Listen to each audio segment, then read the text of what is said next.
Saludos, muy buenas, bienvenidos al programa. Hablamos de el espacio que realiza la Radio Televisión Municipal Motrileña Telemotril, tanto en formato de televisión como en formato radio. Recuerden que lo mismo lo pueden ver en la televisión como escucharlo a través del 107.7 a través de Onda Sur Motril. Como siempre, empiezo con el agradecimiento a los trabajadores del Centro de Desarrollo Turístico por un día más dejarnos sus instalaciones y hacer que estemos lo más cómodos posible. Hoy además ya se darán ustedes cuenta con este aire acondicionado que se va notando el calor en este verano del 2017. Hoy vamos a hablar de una ley que recientemente ha sido aprobada en el Parlamento andaluz. Vamos a hablar de la Ley de la Memoria Histórica y Democrática de Andalucía. ¿Para qué sirve? ¿Para qué se va a utilizar? ¿Qué repercusión tiene?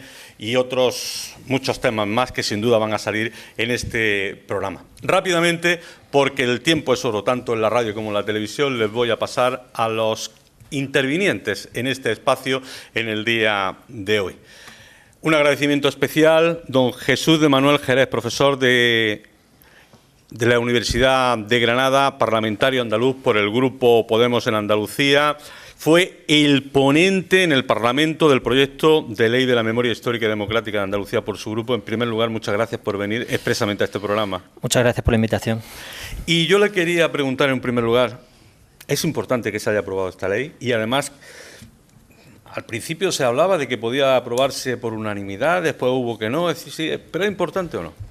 Sí, es importante que se haya aprobado sin votos en contra. Habría sido mucho mejor que se hubiera aprobado por unanimidad, pero bueno, desgraciadamente ni el Partido Popular ni Ciudadanos quisieron sumarse al consenso en el que se han participado los otros tres grupos, el Grupo Socialista, el Grupo de Izquierda Unida y nuestro Grupo de Podemos. Y es importante, en primer lugar, por la parálisis en la que está ahora mismo la Ley Estatal de Memoria Histórica de 2007, que promovió el Gobierno de Zapatero, que lleva 5 años sin presupuesto alguno, que es una manera de derogarla de facto. Aunque siga en vigor, una ley sin presupuesto es una ley que no tiene efectividad ninguna. Y por tanto era importante que desde Andalucía, donde había condiciones para dar un impulso a la memoria histórica desde la legislación y esperemos que también desde la acción de gobierno, pues se pudiera llevar a cabo una ley que viene de la etapa anterior, de la legislatura anterior, elaborada, hay que recordarlo, por Izquierda Unida y con una gran participación del movimiento memorialista. Ya ahondaremos más adelante en los detalles de la ley, pero creo que solo por eso es importante que se aprobara así. También tenemos en nuestros estudios aquí en el Centro de Desarrollo Turístico a Juan Hidalgo Cámara, doctor en Historia Contemporánea de la Universidad de Almería, investigador, autor de numerosas publicaciones, entre otras Represión y muerte en la provincia de Granada, 1936-1950, presidente de la Asociación para la Recuperación de la Memoria Histórica de Almería y su pasado reciente. Muchas gracias por estar aquí y venir expresamente desde Almería. Muchas gracias a vosotros por invitarme. Le hago la misma pregunta. ¿Importante de que se haya aprobado esa ley? Pues sí, es importante, pero es una lástima que ya haya tenido que haber una ley para hacer todas estas cosas. Deberían de haberse hecho por las mismas leyes que están ahora mismo funcionando. Yo, de hecho, en Almería, que hemos hecho exhumaciones, hemos ido a la ley ordinaria y nos han rechazado totalmente, con lo cual la ley es necesaria porque nosotros ya en nuestro cuerpo tenemos eso, ese ADN de que incluso intentando encontrar cuerpos que luego y si luego queréis me explayo más en las explicaciones, no los encontramos porque en el año 70 a alguien se le ocurrió la feliz idea de tirarlo a la basura. Lo puedo decir aquí en Motril porque no me oyen en Almería, pero en Almería tenía que decirlo de otra manera, porque los familiares que estaban presentes el día del documental que hace un mes aproximadamente proyectamos en la fosa borrada del sur, no pude decirlo, me dieron ganas de llorar incluso, cuando allí todos los familiares pues estaban de esa manera. La ley, claro que es necesaria, ya he dicho que es una lástima que no se hubiera podido hacer por los conductos naturales. Claro, tenemos unos partidos políticos en este país que no nos han permitido, ya tenemos nosotros desde el año 2011 o algo así, el rechazo por parte de, y lo voy a decir con sus palabras, con su sigla, el PP nos lo ha rechazado totalmente, Ciudadanos no, porque todavía no hemos intervenido con ellos, pero el PP ha rechazado cualquier iniciativa nuestra. Nosotros no somos de ningún partido. Ayudamos a la gente a encontrar sus restos, a localizarlos. Incluso hace ya unos cuantos años, 7 u 8 años, estuvimos en la localización de restos aquí en la provincia de Granada y encontramos unos 200 o algo así. Había por lo menos un consenso, pero hoy día, como no sea a base de una ley, creo que no vamos a llegar a ningún lado. Es un impulso, por lo menos. Es un impulso. También está con nosotros Francisco Hidalgo Carmona, licenciado en Historia, profesor de Geografía e Historia del IES Martín Recuerda. Bienvenido. Muchísimas gracias por la invitación. ¿Qué tal su estancia en Motril? Muy agradable, muy contento de empezar mi andadura profesional en una ciudad como Motril y con alumnos tan buenos como los que tengo este curso. Bueno, la misma pregunta. Importante que se haya aprobado esa ley. Muy importante que se haya aprobado esta ley, pero también coincido con Juan, que es una ley que llega tarde. Estamos en 2017. El capítulo de la dictadura se cerró en las elecciones democráticas del año 77. La Ley de Memoria Histórica Nacional se aprobó en el año 2007. Por tanto, todavía llevamos una serie de años de retraso en comparación con otros países europeos que sufrieron circunstancias similares. Pero, a pesar de ello, la ley es una ley importante, que viene a reparar, de una parte, a aquellas personas víctimas del franquismo, pero también a una parte considerable de la sociedad andaluza que todavía estaba huérfana de una normativa que diese una pátina de democracia dentro del pueblo andaluz y que al final lograse también una actividad de higiene democrática que faltaba por ver en las calles andaluzas, ¿no? Con símbolos franquistas, escudos, lemas, etcétera, que por desgracia a día de hoy pueblan algunos de los pueblos y ciudades de nuestra comunidad. Eso iba a decir, que todavía siguen viéndose en algunos sitios. Y por último, a José García Llorente, periodista, doctor en Ciencias de la Información por la Universidad Complutense de Madrid y miembro de la Asociación 14 de Abril para la Recuperación de la Memoria Histórica en la Costa de Granada. Muy buenas. Buenas. Importante, ¿sí? Sí, importante y yo creo que imprescindible, ¿no? Después en los momentos actuales y después, como decía mi compañero Fran, de tantísimo tiempo. Yo creo que uno de los primeros elementos que hay que señalar es que la ley llega tarde, desde luego que llega tarde. Dentro de 19 años se cumplirán 100 años del golpe de Estado fascista que derrocó la República. A partir de ese momento, todas las víctimas que siguen en fosas y cunetas serán considerados restos arqueológicos, según nuestra legislación. Por lo tanto, fíjense si llega tarde. Llega muy tarde. En ese sentido, pues es una ley imprescindible, entendemos, para la convivencia democrática y, desde luego, pues necesaria para nuestro futuro de convivencia, nuestro futuro de paz y, sobre todo, pues para reconocer los derechos de las víctimas y de las familias a la verdad, la justicia y la reparación. Todos coinciden, una ley necesaria, pero ¿y a partir de ahora qué? Bueno, pues a partir de ahora hay que aplicarla, básicamente, porque lleva apenas 2 meses, no llega a 2 meses y medio en vigor. Entró en vigor el 2 de abril, se aprobó el 15 de marzo en el Parlamento. Coincido con Fran y con José en que llega tarde. De hecho, en el debate donde se aprobó la ley, nosotros empezamos por pedir perdón a las víctimas que estaban allí representadas en la tribuna de invitados por una buena representación, porque entendíamos que efectivamente que llegaba demasiado tarde una ley como esta. Recordábamos a Lluís Llach en un concierto de homenaje a los republicanos en el año 2005-2006 en Madrid, donde antes de empezar a tocar la estaca decía eso: quiero pedirles perdón porque llegamos tarde, ¿no? Ahora, ¿de qué se trata? Pues se trata de aplicarla porque entendemos que es una ley que permite avanzar bastante más en el reconocimiento de las víctimas y en la reparación que la ley de Zapatero. Es una ley que parte del principio del derecho internacional, parte de los principios de verdad, justicia, reparación y garantías de no repetición, principios que no asomaban en la ley de 2007. La ley de 2007 partía de esos principios de la transición, de la reconciliación, que no digo que en sí estén mal, pero lo que no se puede hacer es una cosa en detrimento de la otra, ¿no? La reconciliación no es posible si no hay verdad, justicia, reparación y garantías de no repetición. Y esa es la novedad de esta ley. ¿Cuál es el problema? El problema, nosotros lo hemos señalado desde el principio, es que viene sin memoria económica. Por tanto, el cumplimiento de la ley va a depender de la voluntad política de cada gobierno para trasladar esos principios de la ley al presupuesto de cada año.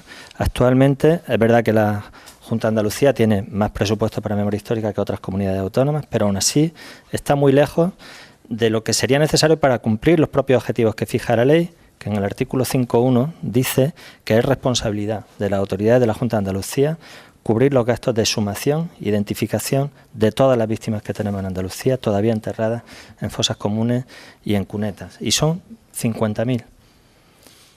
Según algunos estudios, incluso más de 50.000. Y hay que tener en cuenta que más de 1 de cada 3 víctimas en el conjunto del Estado están en Andalucía. Es decir, aquí tenemos un problema especialmente grave porque aquí la represión fue especialmente feroz contra la población civil, contra la militancia política, sindical o contra simplemente los simpatizantes o sospechosos de ser simpatizantes de la República. Por tanto, eso exige presupuesto. Y nosotros lo hemos cuantificado, hemos calculado que harían falta 80 millones de euros.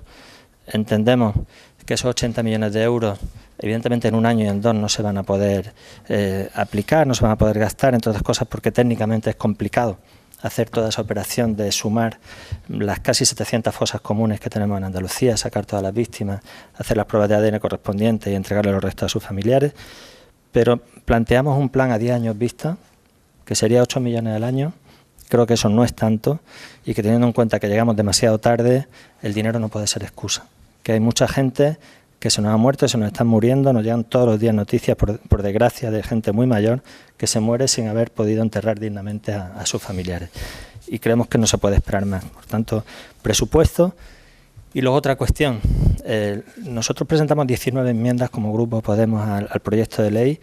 A pesar de que en la ronda de contacto, estuvimos aquí también en Motril con la Asociación 14 de Abril, con el movimiento memorialista, nos dijeron que en gran medida la ley y el proyecto que llegaba al Parlamento recogía sus inquietudes porque había habido un proceso participativo en su elaboración, pero había una cosa que echaban en falta, nos lo decían casi todos los colectivos, que era una comisión de la verdad. Y esa ha sido la enmienda, digamos, de más calado que nosotros hemos presentado, también la que nos ha costado más sacar adelante. Ha sido una negociación muy larga con el Grupo Socialista.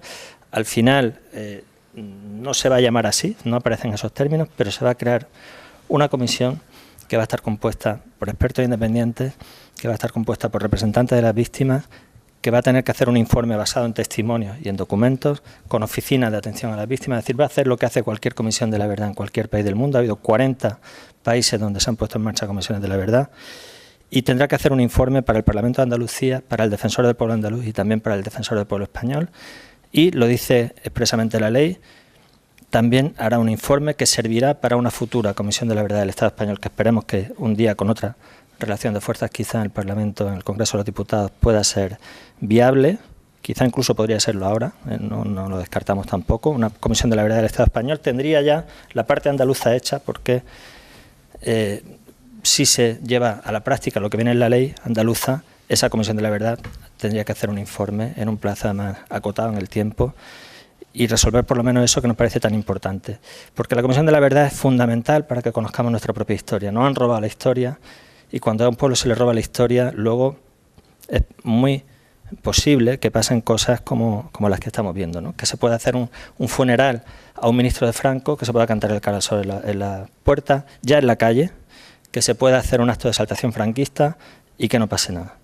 Acabamos de oír que la Fiscalía ha archivado la denuncia que pusimos nosotros como, eso fue en Nerja, ¿no? Como grupo parlamentario en Nerja, por delito de odio. La Fiscalía lo ha archivado, aunque al mismo tiempo le pide a la Junta que investigue si hay un incumplimiento de la ley, lo cual demuestra también la importancia de la ley andaluza, ¿no? La Fiscalía archiva el delito de odio, no aplica el Código Penal, pero entiende que puede haber un incumplimiento de la ley andaluza. Efectivamente, el artículo 32 de la ley prohíbe y dice que la Junta tiene que prevenir y evitar los actos de exaltación franquista y, por tanto, por ahí creo que algo se puede avanzar también. Juan. Me estoy quedando anonadado oyéndolo. Lo de la Comisión de la Verdad. El año pasado estuve en Nuremberg, casualmente. La guía que llevábamos, es que lo digo en comparación con este país. Pues tenía la costumbre, ella pues enseñaba los lugares y eso, nadie preguntaba y nosotros preguntamos. como conocedores, y fue otro compañero el que preguntó, que no está metido en este ajo, pero le preguntó y la señora al final con lágrimas en los ojos nos respondió que ellos a sus padres le dieron una hojica diciendo qué habían hecho ellos en el nazismo, y le tenían que responder.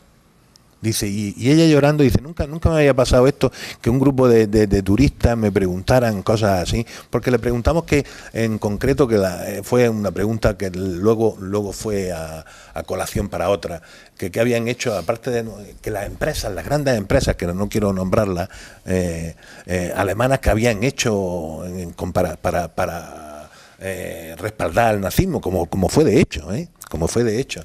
Entonces empezamos por ahí. Entonces parece que ellos lo tienen mucho más claro. Hitler no aparece por ningún sitio, excepto en el centro de documentación de Nuremberg, que es normal que haya un lugar donde se pueda eso estudiar, pero no aparece por ningún sitio. O sea, aquí en España todavía quedan vestigios por cualquier sitio. Mira, en Almería hay una calle que se llama Queipo de Llano, que no han quitado el rótulo, se han puesto encima de la calle de la Reina. Bueno, yo no sé si una cosa es mejor que la otra, pero siempre se llamó calle de la Reina. Pero el Queipo de Llano aparece todavía debajo y no hay, y dijimos, un día vamos a decir, no, pues pueden acusarnos de destruir mobiliario del ayuntamiento, si vamos con una piqueta y lo quitamos. Yo qué sé, son anécdotas. En Almería pues poco se ha hecho todavía en Almería sobre todas estas cosas, y en Granada, que es donde más trabajo, pues también se ha hecho muy poquito. Los gobiernos municipales, que son los garantes de todas estas cosas, pues imagínate, la alegoría que había en el Paseo de la Bomba, yo qué sé. Sí, bueno, pero si es que Granada, José Antonio ponía. Sí. Entonces nos damos, yo qué sé, estoy así con una vía dubitativa, nunca lo estoy, pero realmente vamos a llegar a algún sitio, llegaremos a convencer a que la derecha no tiene nada que ver con el franquismo. Tú puedes ser de derecha pero no ser franquista. ¿Habrá que convencerlo alguna vez? Digo yo, es que la verdad, más de una vez me he interpelado a la gente de esta manera, usted puede ser de esto, pero mire usted, el ser franquista, ahora hemos estado celebrando en Almería el 80 bombardeo, el 80 años del bombardeo de Almería, pues decíamos, bueno, si lo bombardearon, ¿cómo bombardearon 5 barcos alemanes? Pero ¿quién le pidió ayuda a esos barcos alemanes si no fue Francisco Franco? Para que bombardeara una ciudad que no había nada, y muertos por todos sitios, la ciudad destruida, la cancha destruida, trajo algo, además fue un ensayo de cómo destruir una ciudad, son una serie de cosas que ya me desvía un poquito, como es de costumbre. La ley es necesaria, la ley hay que quitar todos estos vestigios, pero el vestigio mental no se puede quitar, Ese no. Vamos a intentarlo, ¿no? No, porque va de generación en generación y pero Juan, hay una sociología de todo esto clara. Clara. Yo creo, si me permitís... Sí, te permito perfectamente. La ley tiene su importancia también porque es superadora, de algún modo, es pionera y es superadora de la Ley de Memoria Democrática de 2007, que no se llama Ley de Memoria Democrática, para que veamos la tibieza de la propia ley. Yo ahora no recuerdo ni cómo se llama, cuál es el título. Ley de Memoria Histórica. Pero tenía un título muy largo donde pone Memoria Histórica. No dice Ley de Memoria Histórica. No, es un título muy largo. Es un título que no menciona memoria histórica, menciona... ley que reconoce derechos para los sufridores de la violencia, la dictadura y de la guerra. Correcto, efectivamente. Eso no aparece la memoria histórica, pero vamos, nos entendemos. Entonces, la ley andaluza es pionera en ese sentido, porque supera un poco esa ambigüedad o esa equidistancia que la propia Ley de Memoria Histórica del 2007, la ley estatal, establecía, ¿no? Repartiendo responsabilidades entre unos y otros. Entonces, a nosotros la Ley de Memoria Histórica y Democrática de Andalucía nos parece una ley valiente, porque de algún modo lo que reconoce es la resistencia al franquismo. La resistencia al franquismo está reconociendo el compromiso, la lucha, las penalidades que pasaron todos los que se pusieron al franquismo. Todos aquellos que resistieron a un régimen fascista que se impuso a través de un golpe de Estado y con el apoyo de las potencias fascistas en su momento, y luego se perpetuó pues como una dictadura. Entonces, por enlazar con lo que decía Juan, efectivamente, durante 80 años prácticamente, durante los 40 años del franquismo y prácticamente durante los 40 años de democracia, pues se nos ha impuesto una visión determinada de nuestra historia, una visión en colegios y que todavía la seguimos viendo. Es decir, que Federico García Lorca murió en Granada. Esto lo ponen los libros de texto. O Antonio Machado murió en Coyur. Así, esa es la explicación que se está dando a nuestros hijos, a nuestros nietos todavía, después de 40 años de democracia. Por eso la ley, sin lugar a dudas, llega tarde, por eso la ley es necesaria y por eso la ley es importante, porque supone un intento de superar esa equidistancia de que aquí no ha pasado nada, vamos a reconciliarnos, vamos a superar. A lo mejor eso valía para un momento determinado, pues nada más salir la dictadura, pero después de 40 años de democracia es inadmisible que siga habiendo en este país más de 121.000 personas enterradas en fosas y cunetas y 50.000 en Andalucía, que estamos sobre fosas comunes de personas, de hombres, de mujeres, sin identificar, asesinados, sin identificar. Eso es un disparate en cualquier lugar del mundo, y tenía que ser un disparate para nosotros. Entonces, la ley, entendemos que sí que pone las condiciones, en principio es una ley valiente en este sentido, es una ley pionera, pero se apuntaba aquí, pues tiene muchos desafíos y tiene desde luego pues algunas lagunas o algunos agujeros que presentan determinadas incertidumbres, ¿no? Su recorrido es, llevamos 3 meses prácticamente desde que se aprobó, 2 meses y pico, y lógicamente pues quedan 2 cuestiones fundamentales. Uno, su desarrollo normativo, que eso va a ser esencial para ver por dónde van las cosas. Apuntaba Jesús de Manuel pues algunas de las cuestiones fundamentales, y otro, el marco presupuestario, efectivamente, porque lo estamos viendo con la ley de 2007, con la ley estatal. Es decir, que la ley se puede inhabilitar por inanición, que es lo que ha hecho el gobierno del Partido Popular desde 2011, no dotarla presupuestariamente. Y bueno, y seguir perpetuando pues disparates como el del Valle de los Caídos y tantas otras cosas, ¿no? Y generando conflictos como los que se han generado en determinadas capitales, como en Madrid, por ejemplo, con el cambio de calles y demás, ¿no? Entonces, bueno, yo creo que la ley también apunta a determinadas medidas en el ámbito educativo, de introducir la verdad histórica en los currículums de bachillerato, de secundaria y de primaria. Quizás Fran a lo mejor nos puede ampliar algo más sobre eso, y por eso es importante, por eso decía, vamos a intentarlo, porque todavía yo creo que tenemos que mantener esa esperanza de, si no de cambiar las mentalidades, sí de que haya un cambio de perspectiva en cómo se ven estas cosas. Evidentemente, como decía Juan, yo creo que está fuera de toda duda histórica y científica que el franquismo fue una dictadura sangrienta, y que se impuso por el apoyo de las potencias fascistas. Tal vez se tiene que cambiar un poco la historia que nos han dado a conocer. La historia que hemos conocido. Hombre, desde es que lo que hemos conocido es una versión. En la EGB. Es una versión, lo que nos han dado es una versión, y una versión sesgada de la historia. Ahora mismo, pues ningún historiador, pues más allá de un par de locos, pues mantendría otra cosa.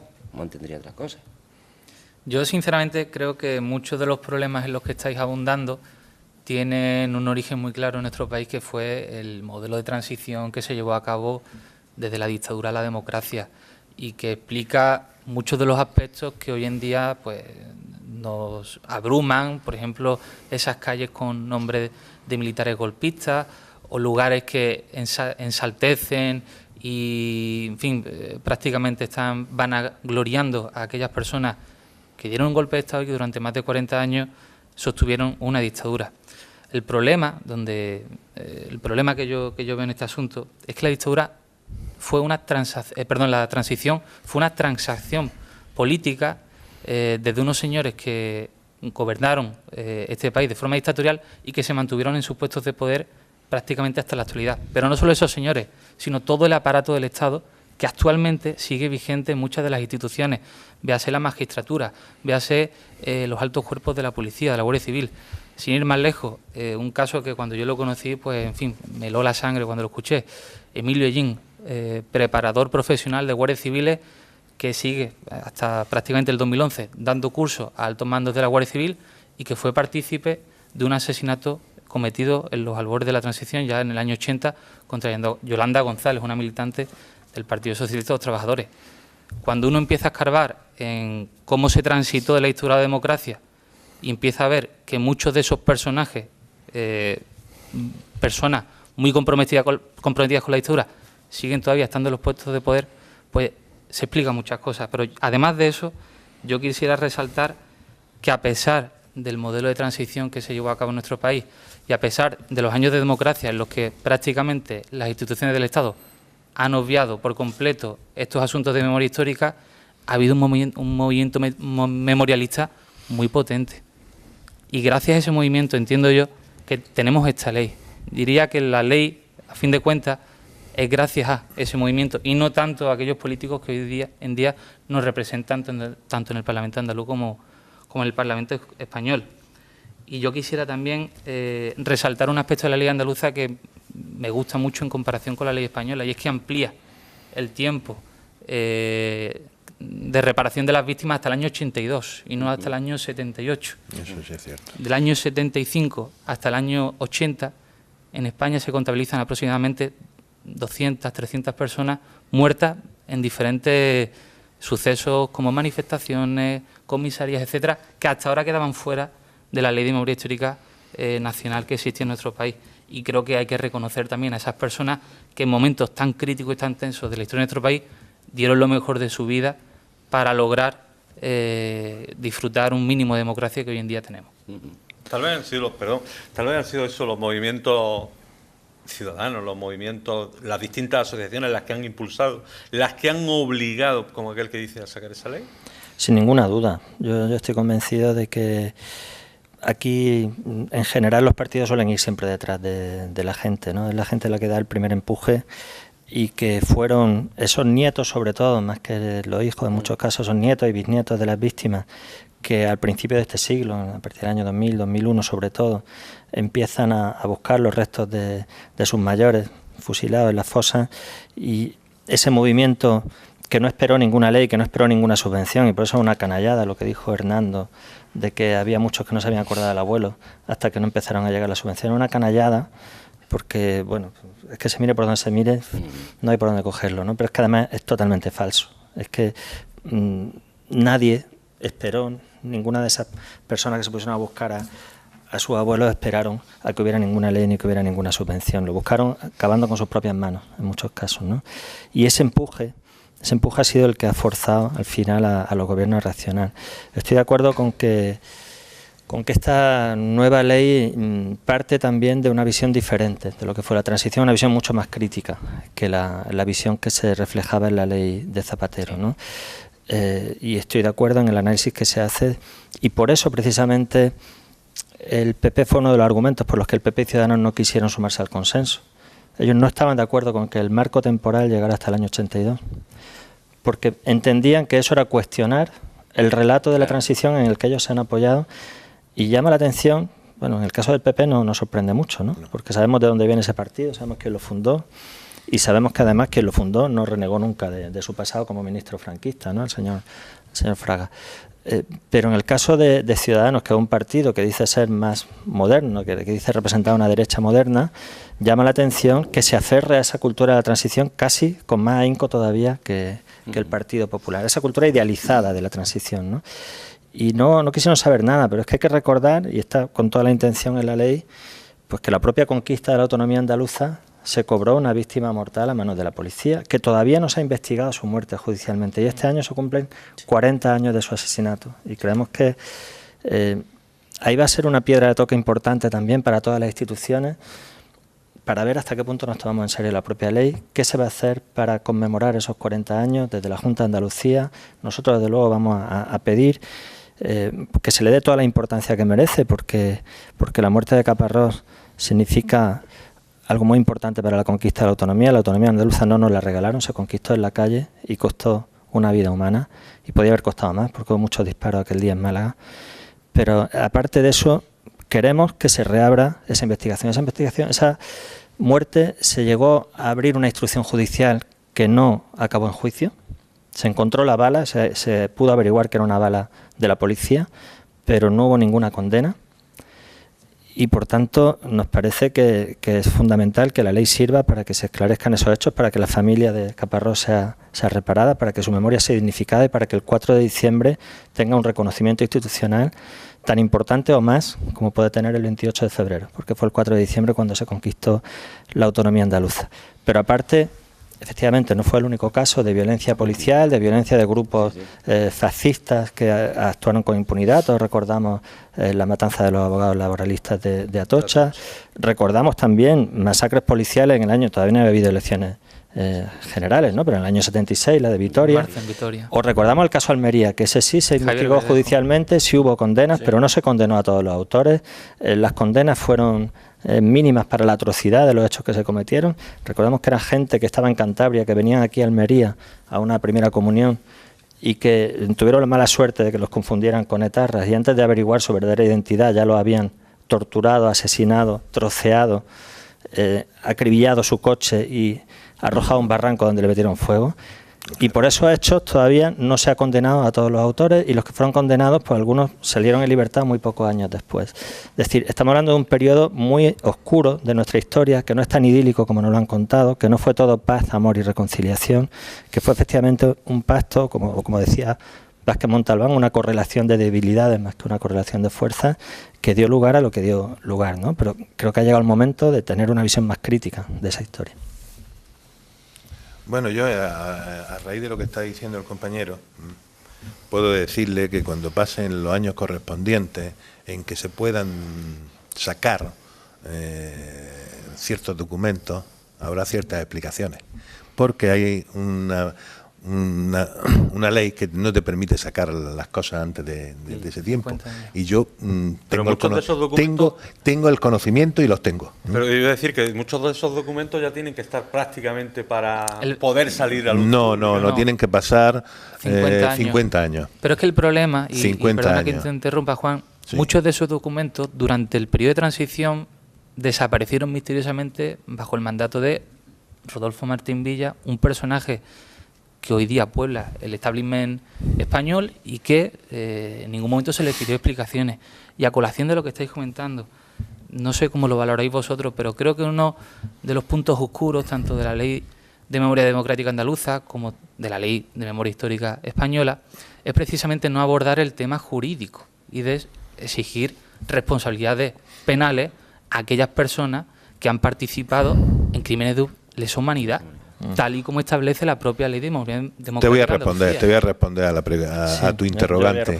Te voy a responder a tu interrogante porque hasta que pase eso, lo que habíais dicho antes, cuando pasen 100 años son restos arqueológicos. Aquí, cuando pasen los años, ya no hay ninguna responsabilidad. Pero los crímenes de lesa humanidad existen. No, pero bueno, cuando pasen 10 años, como no sean movimientos con gente de tu edad, que quedarán muy poquitos, esto desaparece. Nosotros vamos arrastrando algunas asociaciones que ya se van haciendo con algunas clases. Bueno, pero no tienen la fuerza, aunque habíais dicho de los nietos, de los bisnietos, esto... voy a hacer una reflexión. La transición fue una transición de miedo. Cuando ya superamos el golpe de 1981, que fue el tercero, que no fue el primero, en 1981, cuando ya llegamos, por ejemplo, a los albores del año 90, el Partido Socialista tenía que haber metido mano en esto. No ahora, 2017 o 2015 o 2011 o 2007. Hubo mucho miedo. Y además el establishment estaba ahí, estaban establecidos, estaban muy a gusto todos. Estaban muy a gusto, el bipartidismo funcionaba, etcétera, etcétera. Entonces no había que meterle mano a algo que no... Incómodo. Muy incómodo para parte de gente que estaba ahí. Entonces, claro. Esto hay una exigencia por parte de nietos, que yo tengo muchísimos nietos, que más que los padres, porque los padres participan de ese miedo también. Hoy incluso a ellos, yo he llegado a entrevistar a algunos condenados en consejos de guerra. Y le dije, a este señor no tenía ni puñetera idea, estaba en un cerro por ahí en Isnayó, y fui a hablar con él y le dije que le podían dar una indemnización por haber estado en la cárcel, pero si él consentía en hablar conmigo sobre lo que yo estaba trabajando. No hubo manera. Y me dijo, dice, tengo todavía miedo. Esto fue en el año 2006, 2007, por ahí. Y tenía miedo, vivía en un cerro allí, el hombre... yo no me quedo cuadriculado porque ya es imposible quedarme cuadriculado con estas cosas. La verdad es que debía de haber habido un apoyo muchísimo más grande por parte de quien era entonces hasta el año 96 o el año que accedió a Aznar, y que ya ahí se rompió todo. Era el Partido Socialista, y el Partido Socialista no ayudó. Y vuelvo a decir que no soy de ningún partido, ni voy a ayudar a ningún partido. Los partidos están para ayudarnos a nosotros, no y que nosotros, como decía el compañero, vayamos por delante y que vayamos arrastrando a todo un aparato, que tienen dinero, que tienen medios, que tienen de todo. Eso es vergonzoso para un país. Esto debería de haberse hecho de una manera natural. Claro, hay algunos que dicen que nosotros queremos decir algo en contra de la historia, como que es que vosotros, si sois capaces de decir que no habéis perdido la guerra, si la guerra la perdimos todos, es lo primero, la guerra la perdimos todos, y unos más que otros, y los que la perdieron de verdad están todavía sufriendo sus consecuencias. Sí, desde luego. El miedo es uno de los grandes méritos, yo creo, de las dictaduras, que son capaces de inocular el miedo durante generaciones, ¿no? Y sobre todo, esto se nota más y es más evidente pues en localidades pequeñas. Tú hablas de este hombre que vivía ahí apartado y tal, pero claro, yo entiendo que seguro que habrá algún núcleo urbano por ahí y que efectivamente este hombre sabrá a quién tiene que tener miedo, con nombre y apellidos. Sí, porque si vive solo y aislado no tiene miedo a nadie. ¿A quién tiene que tener miedo? Y esto pasa pues en los sitios cuanto más pequeños mejor, ¿no? Cuanto más pequeños más, lógicamente. Entonces por eso es muy importante, ¿no?, algunas de las medidas de la ley, en el sentido de que por lo menos, que se decía aquí algo así, por higiene democrática vayan desapareciendo los símbolos, ¿no? Los símbolos, porque al fin y al cabo es una exaltación y de algún modo también es una normalización de un episodio pues dramático e injusto. Y por otro lado, el papel de las corporaciones locales, el papel de los ayuntamientos, ¿no?, en este sentido que digo, ¿no?, para eliminar los símbolos y para intentar también llevar a cabo todas las actuaciones que establece la ley. Aquí en Motril, por ejemplo, sigue habiendo calles, plazas, centros escolares con nombres de militares golpistas, con nombres de prohombres del franquismo. Hubo en su momento cambios de nombres de calles y demás, pero no se ha completado, Tenemos la calle Capitanaya, hay un crucero Baleares, que es paradójico, el crucero Baleares. ¿Se puede interrumpir? Que estuvo bombardeando en el año 37 toda la costa de Málaga, Almería, pues tiene una calle dedicada en Motril, es paradójico, y hay más calles, ¿no? Por lo tanto, los ayuntamientos... ¿Me deja que te interrumpa un momentito? Solamente una cosilla. Solamente acabo ya. Las corporaciones locales tienen que actuar con decisión. Y ahí, pues también en los sitios pues como Motril incluso, pues sigue habiendo muchas dificultades, porque es que aquí en Motril, hay que recordarlo, y lo digo sin ningún... lo digo alto y claro, el Partido Popular de Motril no ha condenado el franquismo, aún no ha condenado el franquismo en 2017. El Partido Popular de Motril se opone al ayuntamiento sistemáticamente a cualquier moción, a cualquier medida que sea favorable a la recuperación de la memoria histórica. Entonces, hasta que no se supere eso, pues es muy difícil eso que dices tú, que las cosas sucedan por normalidad. Por lo tanto, los ayuntamientos democráticos, los ayuntamientos progresistas, tienen que actuar decididamente en esa dirección. Y dos, pues lo que se decía, la sociedad civil es fundamental, porque tiene que tirar y de alguna manera tiene que forzar esos compromisos, porque si no, por toda esa mala correlación de fuerzas, pues evidente muchas veces pues no se va a actuar. Por lo tanto, yo creo que el papel de las asociaciones memorialistas, una vez más, va a ser clave en la implantación, en el desarrollo, en la aplicación de la ley. Juan. No, mi interrupción era muy breve, muy breve. Hay aquí un personaje en Motril que yo soy la única persona que lo nombra, yo porque a lo mejor por ser de fuera, que fue don Antonio Garballo Dinelli, que tiene unas cuantas cosas aquí en el pueblo. Un colegio, por ejemplo. Sí, tiene un colegio, tiene un parking, y yo pronto pues sacaré, ya estoy terminando toda la represión en Granada, en los 202 pueblos de granadinos, con los 30.000 procesados, fue uno de los que intervino, además. Sí. Fue alcalde en los años 50 por ahí, pero en tiempos de la guerra además le tenían un miedo terrible a él y a otro más que ahora no voy a decir,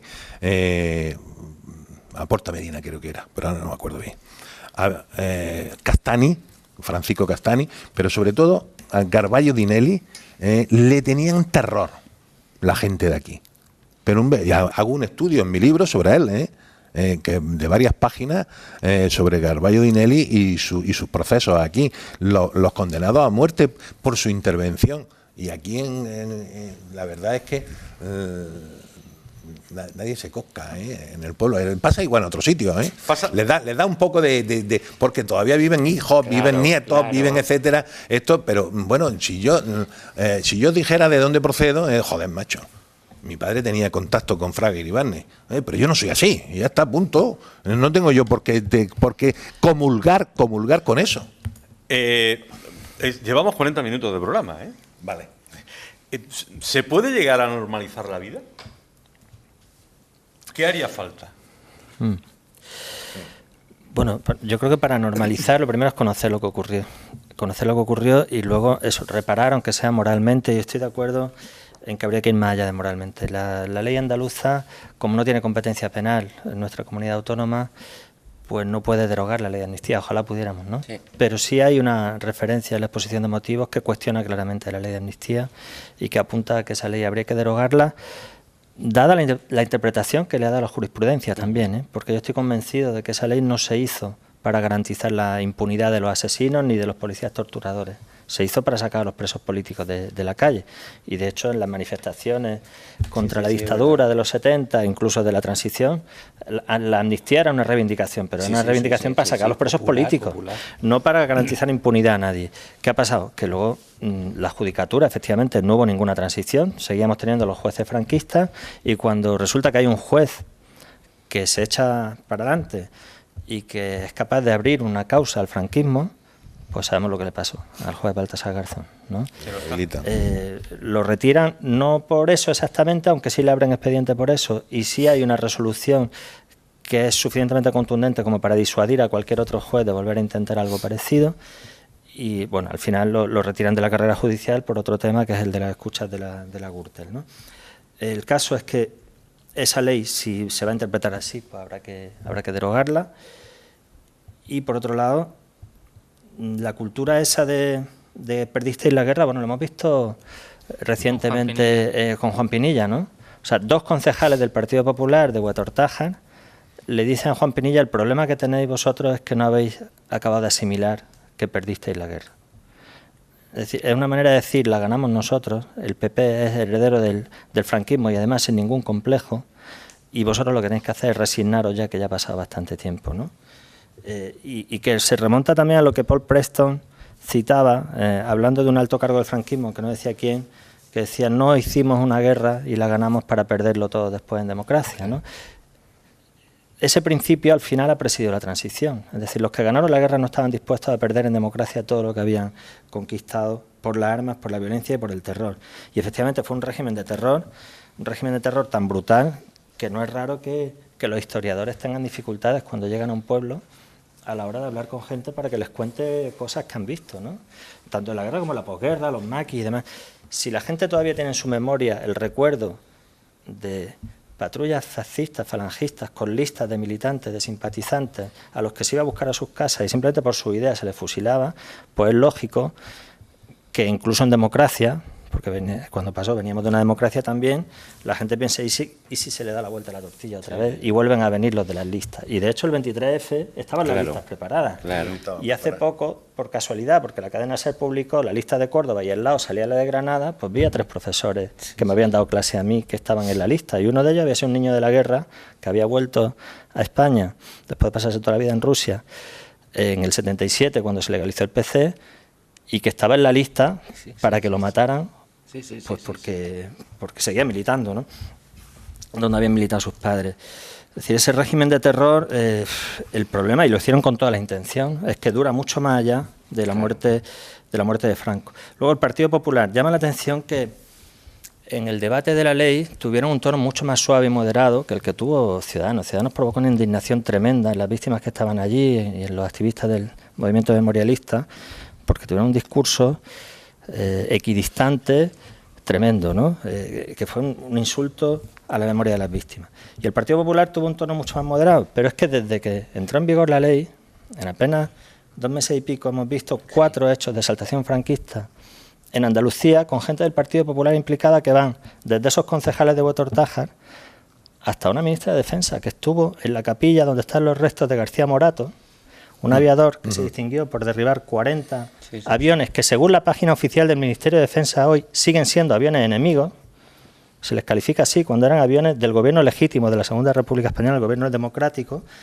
El Ministerio de Defensa lo sigue considerando un héroe y la ministra de Defensa va a rendirle homenaje, aunque bueno, eso solo quedó una prueba, que era un tuit de la propia cofradía dueña de la capilla donde está enterrado García Morato, que luego lo borraron y parece ser que ahí ya no ha pasado nada. Pero bueno, el tuit estuvo, ¿no? Está el caso de Utrera Molina, que hemos comentado antes, y está el caso de Dos Torres, que es algo que no debería ocurrir si se aplica la ley. La ley obliga a retirar todos los monumentos franquistas. En Dos Torres, pueblo de Córdoba, había un monumento franquista y hace pocas semanas se produce una jura de bandera civil delante de ese monumento, donde participa el secretario de Estado de Defensa y participan tropas de la base aérea de Morón.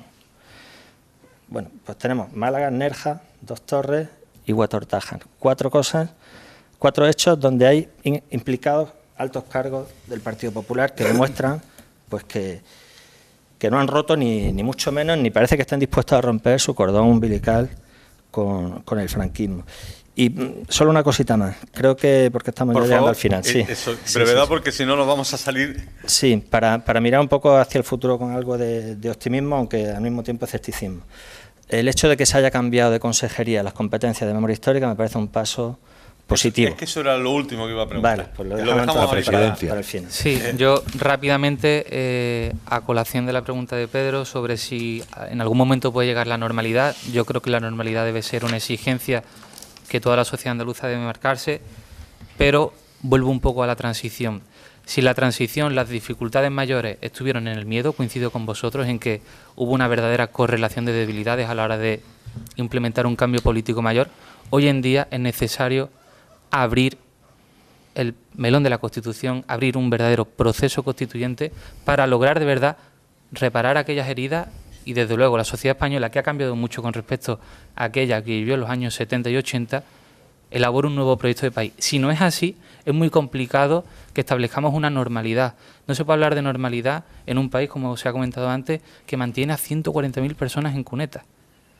Una normalidad en un país que ni siquiera es capaz de homenajear a lo mejor de las Fuerzas Armadas guerrilleras que lucharon contra los fascistas en los años 40 y 50, mientras que en Francia y en Italia son totalmente condecorados. Hasta que no seamos capaces de abrir una página nueva en la política de nuestro país, no se podrá hablar de normalidad. No, añadir poco más, totalmente de acuerdo con lo que se ha comentado aquí. Quizás plantear algunas de las incertidumbres, ¿no? Planteábamos antes algunas sobre el desarrollo de la ley o las perspectivas de la ley. Hablábamos del desarrollo normativo, hablábamos de la dotación presupuestaria, que fuera adecuada.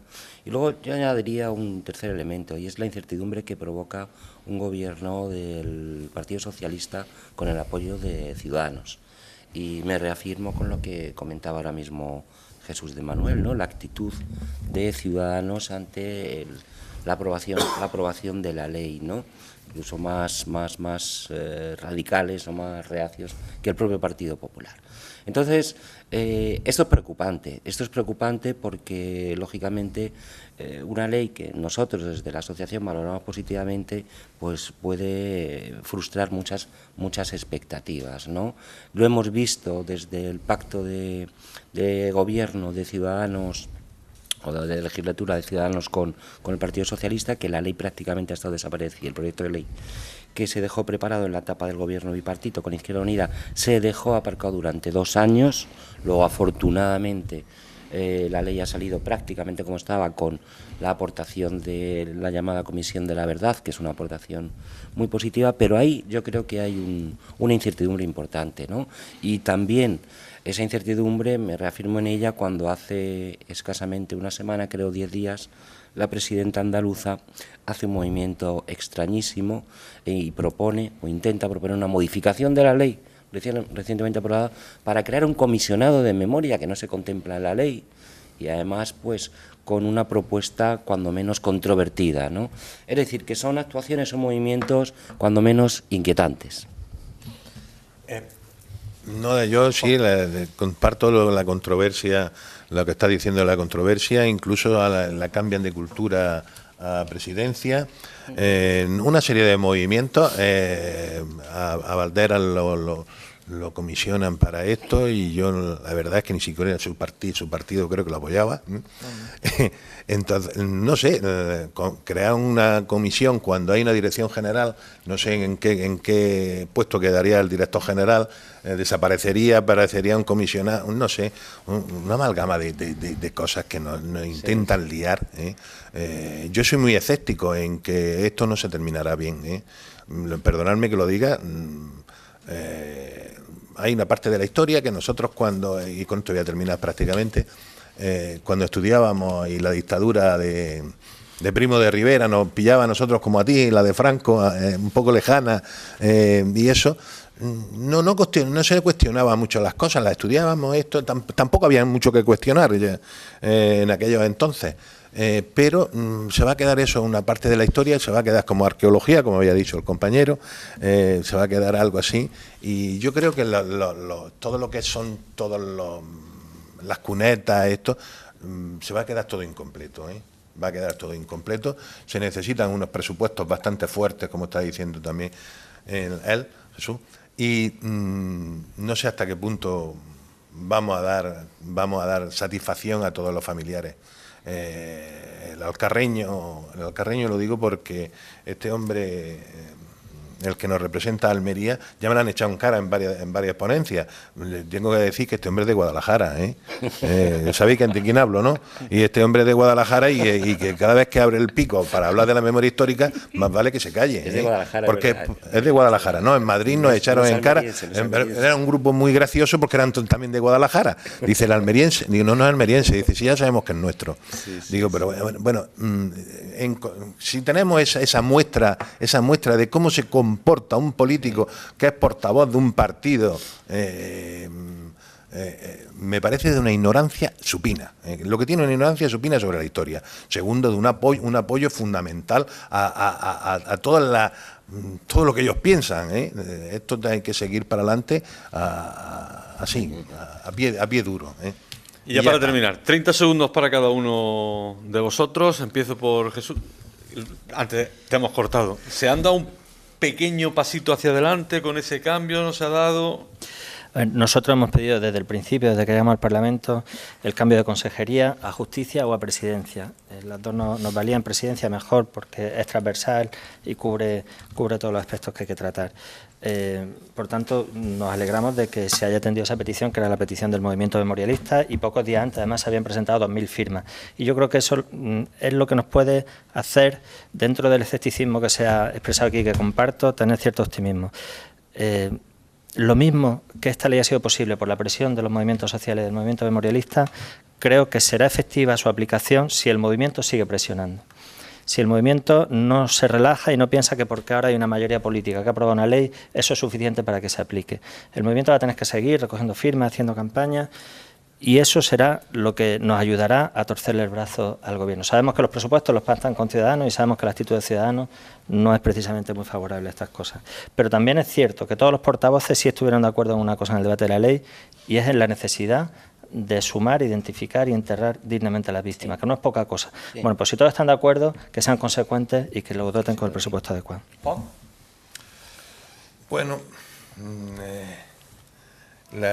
que la ley tenga la máxima amplitud que pueda y que esté presupuestada.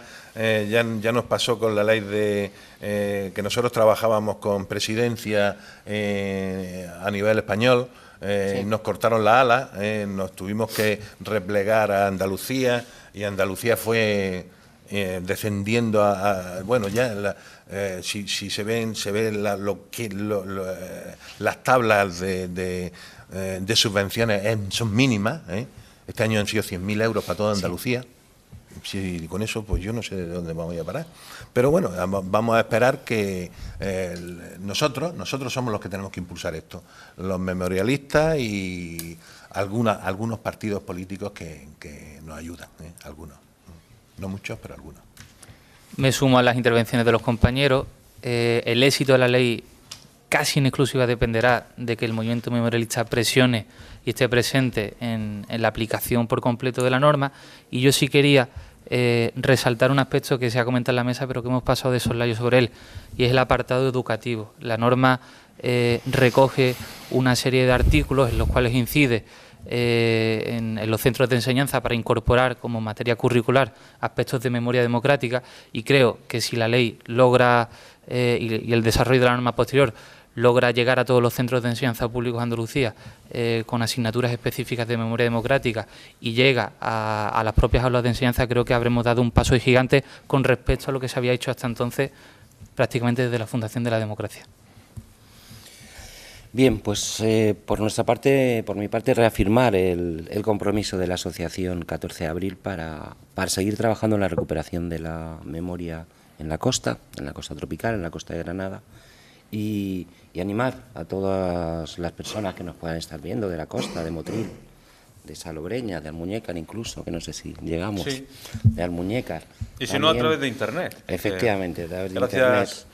A las tecnologías pueden vernos en todo el mundo. Pues animarles a que cuenten, a que se acerquen a las asociaciones memorialistas, a que colaboren y a que contribuyan a impedir que se olvide, que se imponga el olvido, ¿no? Porque lo decía Saramago, se empieza por el olvido y se acaba por la indiferencia.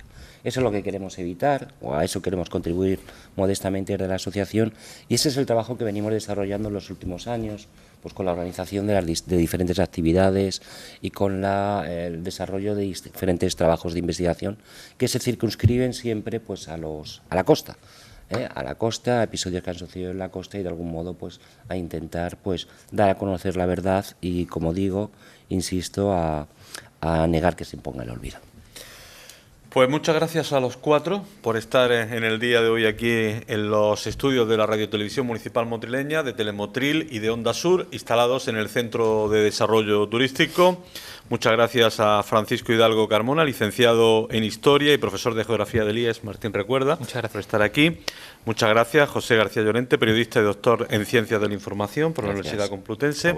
Y una manera muy especial a los dos que han tenido que venir, uno desde Granada y otro desde Almería, Jesús de Manuel, profesor de la Universidad de Granada, gracias por estar aquí, y parlamentario por Podemos. Gracias. Y a Juan Hidalgo Cámara, doctor en Historia Contemporánea de la Universidad de Almería. Gracias especial, como decía, a ustedes por desplazarse. Y ustedes recuerden, todas las semanas aquí a través de la Radio Televisión Municipal Motrileña, todas las semanas a través de Telemotril y del 107.7 de Onda Sur, tratamos un tema.